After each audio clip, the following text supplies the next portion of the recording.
Our final stop was in Antigua, once the capital of Guatemala. Antigua is a charming town that sits between three volcanoes, at least one of which is active. The town was founded around 1541. That's about when Henry VIII was still reigning, his last 6 years or so. It suffered several earthquakes and mudslides every 20 to 40 years until it was abandoned in the late 1700s in favor of the current capital of Guatemala City, which gratefully seems not to be on a major fault line. We stayed at a small, comfy hotel called Casa Rustica.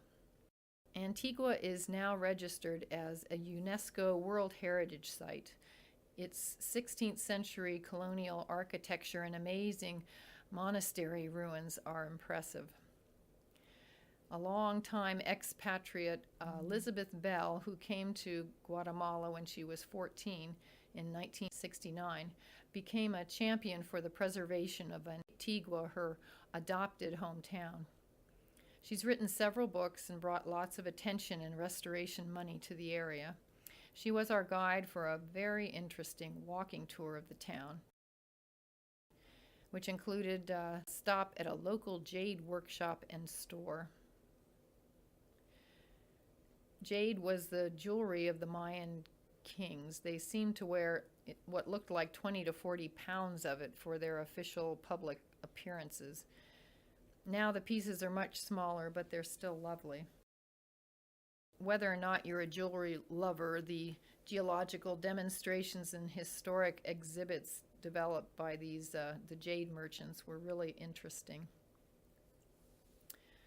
We also traveled to a lovely outdoor art museum and aviary on the grounds of a large conference restaurant facility.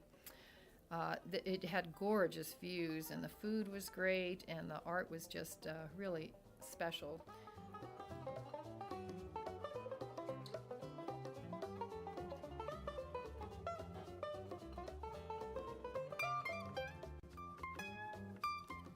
Finally, Antigua is also known as the town of origin for what's called Spanish schools. They're intensive language learning programs that were begun in the 60s, I believe. Spanish schools are now all over the Latin world, mixing immersion-style language education with tourism. For less than $400 a week, a student can have daily 3 to 4 hour intensive conversation tutoring with a Spanish-speaking teacher, and then live and eat with a Spanish-speaking family. It's become very popular.